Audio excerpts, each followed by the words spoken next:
സ്വാമി ഒരു മലബാർ മിൽസിൽ ജോലിയുള്ള കൃഷ്ണ തെരീമ. കൃഷ്ണനാ? അത് കിച്ചാമണി എന്നും പറയും. എന്താ കിച്ചാമണി? അവരിവിടെ എവിടെയോ താൻ എന്താ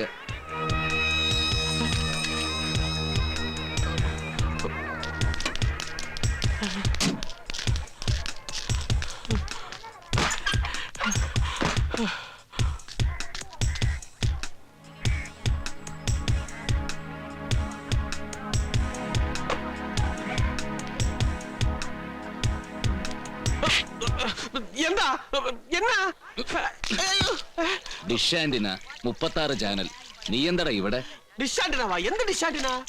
ഡിഷ് ഡിഷ് ഇത്ര പെട്ടെന്ന് മറന്നുപോയോ? யார் நீங்க? என்ன வேணும்? எனக்கு ஒண்ணும் புரியலையே. പൂരിച്ച് തരാടാ. നീ എന്തിനാണ് എന്റെ വീട്ടിൽ വന്നത്? அது வந்து മലയാളത്തിൽ പറ. ஐயோ പറയാമേ. കൈവിട് കൈവിട്. കിച്ചാമണി, കിച്ചാമണി, കഥ തുറക്ക്. ഞാനാ രാജു.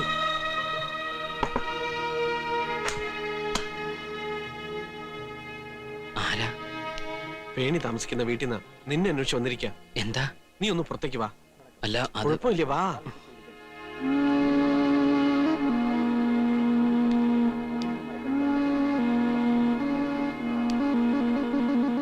കൃഷ്ണൻ, കിച്ചാമണി അല്ലേ? ഞാൻ മഹേന്ദ്രൻ. വേണി ഇപ്പൊ എന്റെ വീട്ടിലാ ഉള്ളത്. അറിയാം. അന്ന് ഞാൻ പറഞ്ഞിട്ടാ രാജു നിങ്ങളുടെ വീട്ടിൽ വന്നത്, വേണിയുടെ വിവരങ്ങൾ അറിയാൻ. നിങ്ങൾ സംസാരിക്ക, ഞാൻ പുറത്തുണ്ടാവും. അയാൾ എന്തിനാ കള്ളം പറഞ്ഞെന്ന് എന്റെ വീട്ടിൽ വന്നത്? നിങ്ങൾക്ക് നേരിട്ട് വരാറേ. അങ്ങോട്ടിരിക്കാം. എന്താ എന്താ തനിക്ക്? വേണി എന്നെ പറ്റിയെല്ലാം പറഞ്ഞാണല്ലോ. എനിക്ക് വരായിരുന്നു, വരണോന്ന് വല്ലാത്ത മോഹമുണ്ട്. ഞാൻ എന്താ വിളിക്കേണ്ടത്? മഹി, അല്ലെങ്കിൽ വേണി വിളിക്കണ പോലെ മഹിയേട്ടൻ.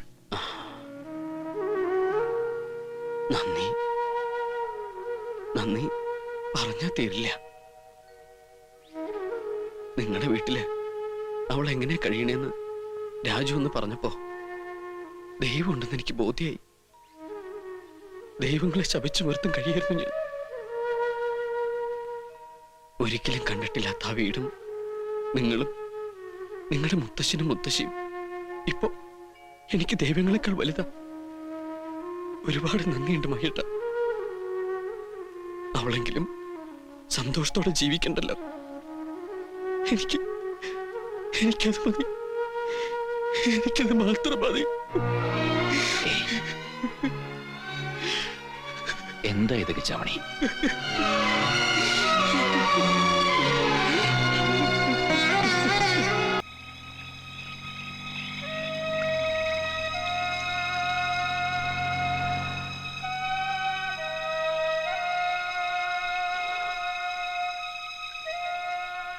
എന്താ എനിക്ക് സംഭവിച്ചെന്ന് എനിക്ക് എന്നെ അറിഞ്ഞൂടാ. വേണിക്കറിയാവുന്ന, വേണി മഹിയേട്ടനോട് പറഞ്ഞു തന്നിട്ടുള്ള കിച്ചാമണിയല്ല ഞാനിപ്പോ. വിധി അല്ലെങ്കിൽ മുൻജന്മത്തിൽ ചെയ്തിട്ടുള്ള പാപം. ശപിക്കപ്പെട്ടൊരു ജന്മമാണ് മഹിയേട്ട എനിക്ക് കിട്ടിയത്. പ്രാരാബ്ദങ്ങളുടെ നടുവില ജനിച്ചതും വളർന്നതും. അമ്മയെ കണ്ട ഓർമ്മയില്ല. ക്യാൻസർ വന്ന് അച്ഛൻ മരിക്കുമ്പോ കുട്ടിയായിരുന്നു. അമ്മയുടെ സ്ഥാനത്തുണ്ടായിരുന്ന മൂത്ത ചേച്ചിയും അളിയനും ഞാനൊരു ഭാരമാണെന്ന് പറയണ കേട്ടപ്പോ ഇറങ്ങി നടന്നു. അന്ന് വിളിച്ചുകൊണ്ടുപോയി അഭയം തന്നതും സ്നേഹം തന്നതും പിന്നെ വളർത്തിയതും പഠിപ്പിച്ചതും എല്ലാം വേണിയുടെ അപ്പൂപ്പന. തീർത്താ തീരാത്ത കടപ്പാടുണ്ട് ആ മനുഷ്യനോട്. വേണി ഞാനും ഇഷ്ടത്തിലാണെന്ന് അറിഞ്ഞപ്പോ ഞങ്ങളെ ചേർത്ത് പിടിച്ച് അനുഗ്രഹിച്ചു, നന്മ വരാൻ പ്രാർത്ഥിച്ചു. തഞ്ചാവൂരിലെ അമ്പലത്തിൽ കിടന്ന അപ്പൂപ്പൻ മരിച്ചത് പിറ്റേ ദിവസത്തെ പത്രത്തിൽ കണ്ടപ്പോഴറിഞ്ഞത്. വേണിയുടെ ഗതി എന്താവും ഓർത്ത് പേടിച്ച് ഓടി ചെന്നതാ തഞ്ചാവൂരില്. ക്ഷേത്രത്തിൽ വെച്ച് സത്ര മാനേജറെ കണ്ടു. അയാൾ വിവരങ്ങളൊക്കെ പറഞ്ഞു.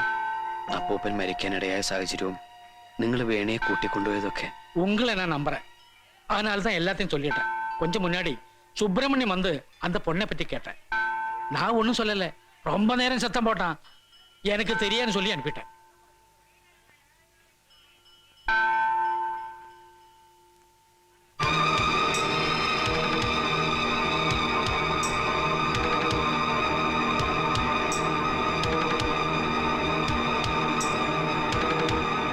അവൾ എവിടേക്കാ പോയത്? അറിയില്ല. നിനക്കറിയാം. നിന്നോട് പറഞ്ഞു കാണും അയാള്. ഇല്ല, എനിക്കറിയില്ല. അറിയാം, പറയടാ. അവൾ എവിടേക്കാ പോയത്? എനിക്കറിയില്ല എന്ന് പറഞ്ഞില്ലേ?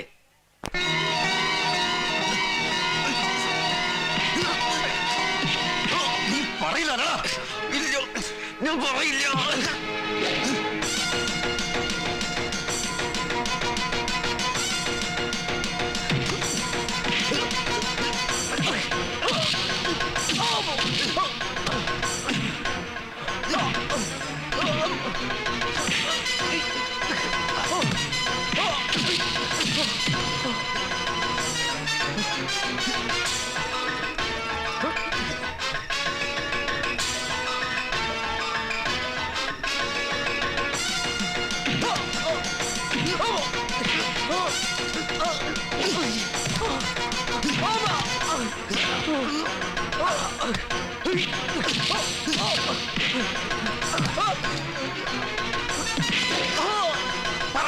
അവളെവിടെ? ഞാൻ പറയില്ല. പറയാൻ പറയില്ല എന്ന് പറഞ്ഞില്ലേ?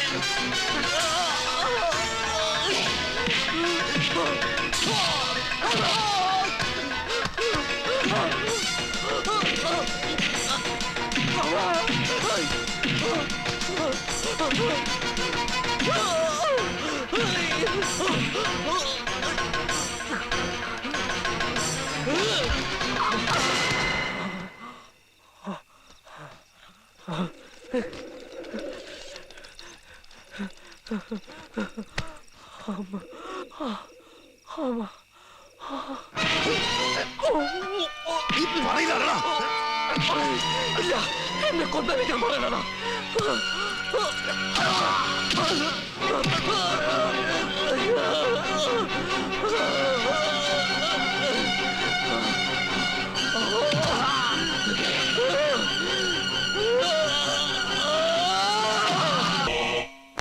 ഇല്ല, എനിക്കെപ്പോഴും വിശ്വസിക്കാൻ കഴിയണില്ല. ഞാനൊരാളെ കൊല്ലേ, എന്റെ കൈ കൊണ്ട് ഒരാൾ മരിക്കേ. ഇല്ല മഹിട്ട, ഞാൻ കൊന്നിട്ടില്ല. അറിഞ്ഞോട്ട് ഞാൻ കൊന്നിട്ടില്ല. അവൻ മരിക്കേണ്ടവനാണ്. അവന്റെ ശല്യം അങ്ങനെ തീരാൻ ഈശ്വരനൊരു വഴിയുണ്ടാക്കിയതെന്നൊക്കെ പറഞ്ഞ് രാജു ആശ്വസിപ്പിക്കുന്നുണ്ട്. എന്നാലും കൊലപാതകമല്ല ഉണ്ടാവൂ. ഒരു തെളിവുമില്ല, ആരും കണ്ടവരുമില്ല. ഒക്കെ ശരിയാ, എങ്കിലും സത്യം എന്തെങ്കിലും പുറത്തു വരാതിരിക്കോ? ഒന്നും വേണി അറിയരുതെന്ന് എനിക്കൊരു പ്രാർത്ഥനയുള്ളൂ. ഒരു ഉറുമ്പിനെ പോലും നോച്ചിട്ടില്ലാത്ത ഒരു പാവം ബ്രാഹ്മണൻ വളർത്തിയ കുട്ടിയത്. അതിനൊന്നും താങ്ങാൻ കഴിയില്ല. അതുകൊണ്ടാ ഒന്നും വന്ന് കാണാൻ പോലും ധൈര്യപ്പെടാണ്ട് ഞാനിവിടെ ഇങ്ങനെ കൂടിയിരിക്കുന്നത്. ഒരു കാര്യത്തില് എനിക്ക് ആശ്വാസമുണ്ട്. അവളിപ്പോ നിങ്ങളുടെ കൂടെയാണല്ലോ. ഇനി എനിക്കെന്ത് സംഭവിച്ചാലും അവൾ അനാഥയാവില്ലല്ലോ.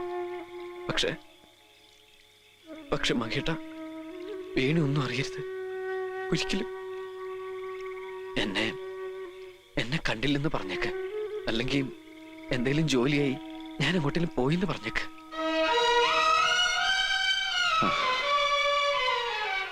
അത് പറഞ്ഞാൽ അവള് വിശ്വസിക്കോ? താൻ അവൾ ഒരുപാട് സ്നേഹിക്കണില്ലേ? അത്ര തന്നെ അവള് തന്നെ സ്നേഹിക്കണില്ലേ? അപ്പോ ഞാനൊരു നുണ പറഞ്ഞ അവള് വിശ്വസിക്കോ? എത്ര നാള് കാണാതെ പിടിച്ചു നിൽക്കാൻ പറ്റും എനിക്ക്?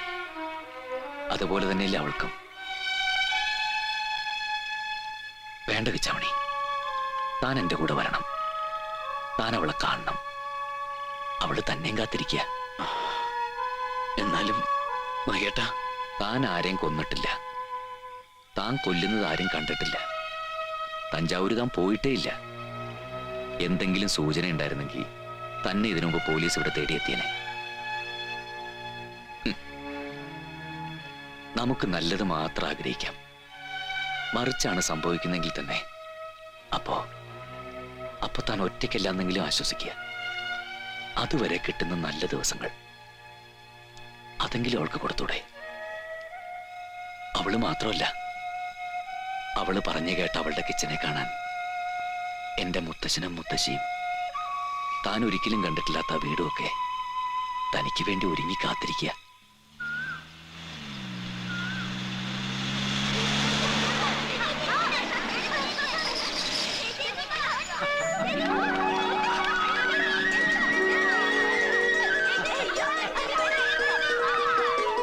അവളിപ്പോ ഒരുപാട് സന്തോഷത്തില. ഈ വീടും എത്ര വേഗാന്നറിയോ അവൾ ഈ വീടിന്റെ ഓമനയെ മാറിയത്. അവൾ എന്ന് തൊട്ടോ ഇവിടെ ഉണ്ടായിരുന്നു എന്നേ ഞങ്ങൾക്ക് തോന്നിയിട്ടുള്ളൂ. വാ, തന്നെ കാണുമ്പോ അവൾ ഒരുപാട് വാടോ ചാവണി.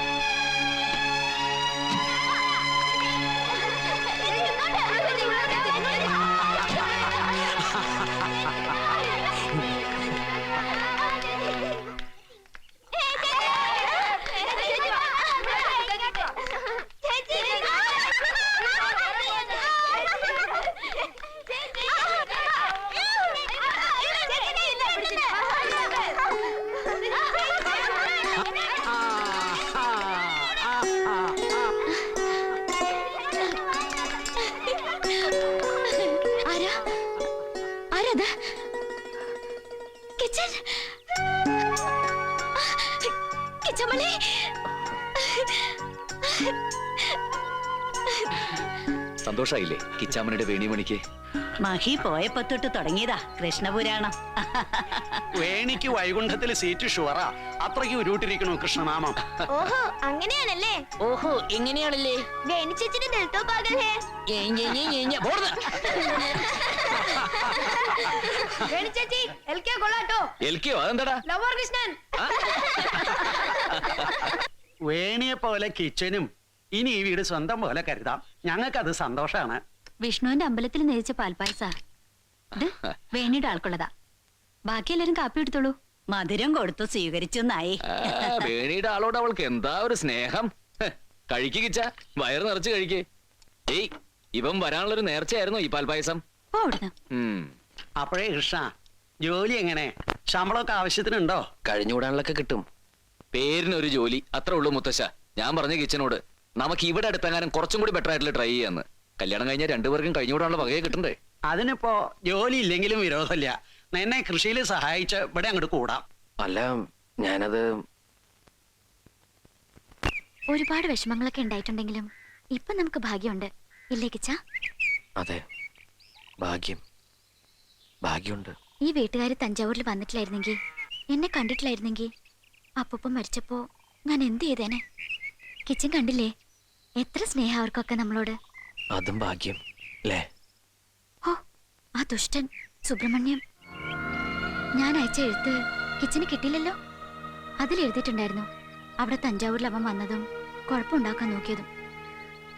പാവ അപ്പൂപ്പൻ. മഹേട്ടനുണ്ടായതുകൊണ്ട് ഓടിച്ചു അവനെ. ഇവിടെ വന്നിട്ടും ദുസ്വപ്നത്തിൽ ചിലപ്പോ വരും. ഒരു ദിവസം ശരിക്കും ഇവിടെ കയറി വരുമെന്ന് എനിക്ക് പേടിയുണ്ട് ഇപ്പോഴും. ഇല്ല, ഇനി അവൻ വരില്ല. കണ്ടിരുന്നു അടുത്തെങ്ങാനും? കിച്ചൻ പോയോ ശിവപുരത്ത് പിന്നീട്? ഇല്ല, പോവണ്ട, നമുക്കിനി വേണ്ട ആ നാട്. നിനക്കിവിടെ സ്ഥിരമായിട്ട് നിന്നൂടെ? ഇനി നിക്കാം, ആർക്കും അലോഹ്യം ഉണ്ടാവില്ല. കിച്ചനെയും വിടുന്നു തോന്നണില്ല ഇവിടെ ആരും. എനിക്ക് പോണം, പോവാതിരിക്കാൻ പറ്റില്ല. എത്ര കാലത്തിന് ശേഷം ഒന്ന് കാണുന്നത്. ഇനി പോയാൽ തന്നെ ഒരുപാട് ദിവസം ഒന്നും കാണാതിരിക്കാൻ എനിക്ക് കഴിയില്ല. അങ്ങനെ വേണ്ടി വന്നാൽ ഒരുപാട് കാലത്തേക്ക് എന്നെ കാണാൻ കഴിഞ്ഞിട്ടില്ലെങ്കിൽ എനിക്കൊരു നീണ്ട യാത്ര പോകാനുണ്ടെന്ന് നോക്കിയാ കാത്തിരിക്കാൻ പറ്റുമോ നിനക്ക്? ഇല്ല. എനിക്കൊരു ട്രാൻസ്ഫർ കിട്ടിയെന്ന് നോക്കിയേ, ഒത്തിരി ദൂരത്തേക്ക്. അപ്പോ ആ ജോലി വേണ്ടാന്ന് വെച്ചാ മതി. വേണേയും കുറെ കാലം എന്നെ കാണുന്നേയില്ലെന്ന് കരുതുക.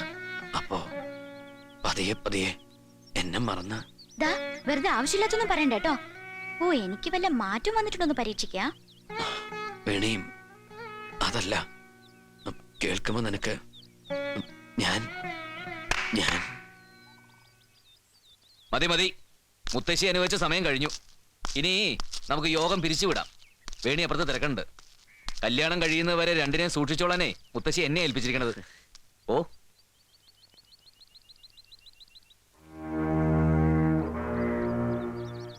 എന്താ തന്റെ മുഖപെരുമാരി?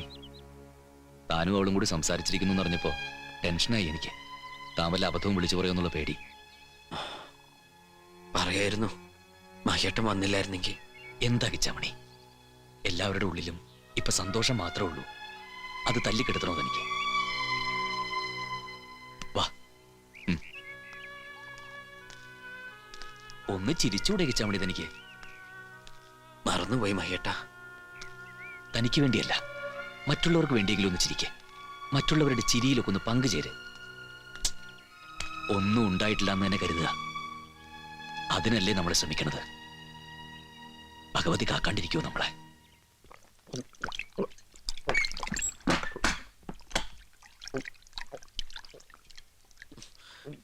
ഒന്ന് പറയടാ, തഞ്ചാവൂര് പോരുന്നോ നീ? നിന്റെ കാര്യം കഷ്ടമാണ് അളിയാ. പ്രസിദ്ധമായ ക്ഷേത്രത്തിൽ വെച്ച് നടന്ന ഒരു കൊലപാതകം, അതും 1000 വർഷം പഴക്കമുള്ള ആ ക്ഷേത്രത്തിന്റെ ചരിത്രത്തിൽ ആദ്യം. തമിഴ് പത്രങ്ങളിലൊക്കെ തമിഴ്നാട് പോലീസിന്റെ അനാസ്ഥയാണെന്ന് പറഞ്ഞ് ഡെയിലി വാർത്തയാണ്. അസംബ്ലിയിലാണെങ്കിൽ പ്രതിപക്ഷത്തിന്റെ വക ബഹളവും. ഒരാളെ കൊല്ലണമെങ്കിൽ ഇങ്ങനെ വേണം കൊല്ലാൻ. താൻ തഞ്ചാവൂര് പോയിരുന്നോ? അത് പറ. പോയിരുന്നു മഹിയേട്ടാ, പോയിരുന്നു എന്ന് മാത്രമല്ല, അവിടെ മുഴുവൻ അരിച്ചു പെറുക്കി നോക്കി. ആ കേസ് ഇപ്പൊ വേറൊരു വഴിക്ക് തിരിഞ്ഞിരിക്കുക.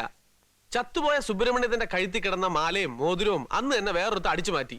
അവൻ പോലീസിന്റെ വലയിൽ കുടുങ്ങി. അവനൊരു സ്ഥിരം പുള്ളിയാ. ഒരു ജീവപര്യന്തം കഴിഞ്ഞ് ഇറങ്ങിയിട്ട് അധികം നാളായിട്ടില്ല. സംഗതി ഇത്രയും കോളിളക്കം സൃഷ്ടിച്ച ഒരു കേസായതിനാൽ കുറ്റം എങ്ങനെയെങ്കിലും അവന്റെ തലയിൽ കെട്ടിവെച്ച് രക്ഷപ്പെടാനുള്ള ശ്രമത്തിലാ പോലീസ്. കണ്ടോ, തമിഴ് പത്രത്തിലൊക്കെ അവൻ എങ്ങനെയാ കൊന്നതെന്ന് വരെ എഴുതിയിട്ടുണ്ട്. ഇനി പോലീസ് ഒന്ന് ശരിക്ക് പെരുമാറിക്കഴിഞ്ഞാൽ അവൻ കുറ്റം സമ്മതിക്കും. ദാ, നീ രക്ഷപ്പെട്ടടാ. എന്നാലും നിരപരാധിയായിട്ടുള്ള ഒരാള് മഹേട്ട. ഇനി ഇപ്പൊ അതിന്റെ പേരിൽ തുടങ്ങിക്കോ. എങ്ങനെയെങ്കിലും ഇതിൽ നിന്ന് തലയൂരിന്ന് സമാധാനിക്കാന്നല്ലാണ്ട്. സാരമില്ല, എത്രയായാലും അവൻ കള്ളനും ക്രിമിനലും ആണല്ലോ. നമുക്ക് നമ്മുടെ കാര്യം മാത്രം നോക്കാം. അറിയാതെ ചെയ്തു പോയൊരു തെറ്റ് ദൈവത്തിന്റെ കോടതിയിൽ പൊറുക്കും കിച്ച. ഇന്നെങ്കിലും താൻ സന്തോഷത്തോടെ ഉറങ്ങുക. ഇരിക്കുക. അമ്മാമ എന്താ പെട്ടെന്ന് പണിക്കരെയും കൂട്ടി വരാൻ പറഞ്ഞേ? 2-3 ദിവസമായി വിചാരിക്കണു. ഇനിയിപ്പോ എന്തിനാ നീട്ടിക്കൊണ്ട് പോണേ? വേണ്ട, വേണ്ടാന്ന് തന്നെയാ എന്റെ അഭിപ്രായം. ചിങ്ങം വരെ കാക്കണ്ട. കർക്കടകത്തിന് മുമ്പ് നല്ലൊരു മുഹൂർത്തം കുറിക്കുക. 2 തവണ കുറിച്ചതാണല്ലോ, രണ്ടും തെറ്റി. തന്റെ കരിനാക്കൊണ്ടൊന്നും പറയാണ്ടിരിക്കുക. ഇതിപ്പോ ഒന്നല്ല, 2 വിവാഹങ്ങളാ ഒരുമിച്ച്. 2 ഒരു ദിവസം ഒരു പന്തലിൽ വെച്ച്. ഏതാണാവോ രണ്ടാമത്തെ വിവാഹം? എനിക്കൊരു വിവാഹവും കൂടി ആയാൽ കൊള്ളാന്നുണ്ട്. എന്താ തനിക്ക് മുഷിയോ? കേശുമാമ ഭാമയുടെ അച്ഛനാ. ഓ, വിവരങ്ങളൊക്കെ ഭാമ പറഞ്ഞിട്ടുണ്ട്. തമ്മി കാണുന്ന ആദ്യമാണെന്നേ ഉള്ളൂ. ഇയാളാണ് 2ാമത്തെ കക്ഷി. കുട്ടിയും ഇവിടെ തന്നെ ഉണ്ട്. മനസ്സിലായി, തഞ്ചാവൂരിൽ നിന്ന് വന്ന കുട്ടി. അത് തന്നെ. മഹിയുടെ അഭിപ്രായം എന്താ? ഇനിയിപ്പോ നമുക്കിത് വഹിക്കണം. അത് വിരോധമില്ല. എങ്കിൽ പണിക്കര അകത്തോട്ടിരിക്കുക. ഓ, മഹേട്ട, കല്യാണം എന്നൊക്കെ പറയുമ്പോ മഹേട്ടന്റെ മമ്മേച്ചിന് നടക്കട്ടെ.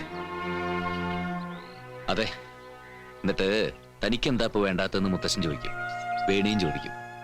അപ്പോ ഒക്കെ അങ്ങോട്ട് പറയുക, എന്നിട്ട് ആ പെൺകുട്ടിയെ വേദനിപ്പിക്കുക, അല്ലേ? എനിക്കൊന്നും അറിയില്ല മഹേട്ട.